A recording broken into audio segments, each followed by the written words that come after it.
Election 90 दिन में ही होने चाहिए। पंजाब में इलेक्शन की तारीख के लिए पीटीआई की दरख्वास्त मंजूर। लाहौर हाई कोर्ट ने पंजाब में इलेक्शन की तारीख के लिए पीटीआई की दरख्वास्त को समाअत के लिए मंजूर कर लिया। लाहौर हाई कोर्ट के जस्टिस जवाद हसन ने पंजाब में इलेक्शन की तारीख देने के लिए पीटीआई की दरख्वास्त पर समाअत की, जिस सिलसिले में पीटीआई की तरफ से बैरिस्टर अली जफर पेश हुए, जबकि पार्टी रहनुमा असद उमर भी अदालत में मौजूद थे। पीटीआई के वकील ने दलाइल देते हुए कहा कि पंजाब असम्बली तहलील होने के बाद गवर्नर को इलेक्शन की तारीख का ऐलान करता होता है।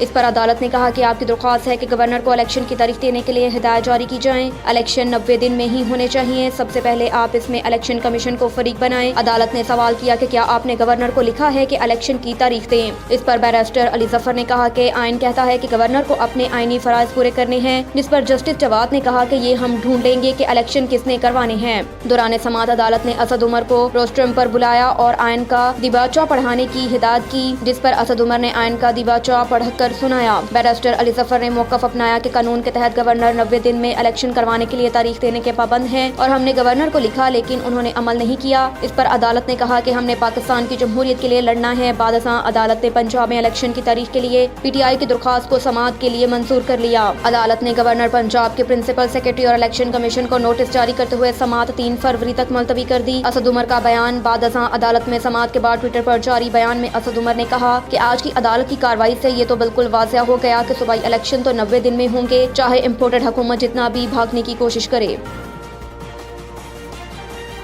हुकूमत से फवाद चौधरी के खिलाफ दर्ज मुकदमात की तफसील तलब। लाहौर हाई कोर्ट ने वफाकी हुकूमत और सूबाई हुकूमत से फवाद चौधरी के खिलाफ दर्ज मुकदमात की तफसीलात तलब कर ली। जस्टिस तारिक सलीम ने फवाद चौधरी के करीबी अजीज नबील शहजाद की दरख्वास्त पर समाअत की। दरख्वास्त में वफाकी सेक्रेटरी दाखिला नैब FIA और तमाम आइजेंट्स को फरीक बनाया गया। दरख्वास्त में मौक़िफ़ इख्तियार किया गया कि फवाद चौधरी के खिलाफ बगावत का मुकदमा दर्ज किया गया। खदशा है इस तरह के दीगर मुकदमात भी दर्ज किए गए हैं जिनका मकसद फवाद चौधरी की बार बार गिरफ्तारी है। दरख्वास्त गुजार के वकील ने सदा की कि अदालत नैब FIA और तमाम आइजेंट्स से फवाद चौधरी के खिलाफ मुकदमात का रिकॉर्ड तलब करे और फवाद चौधरी को बेबुनियाद मुकदमात में गिरफ्तार करने से रोके। अदालत ने दरख्वास्त पर समाअत मंगल तक मुलतवी कर दी।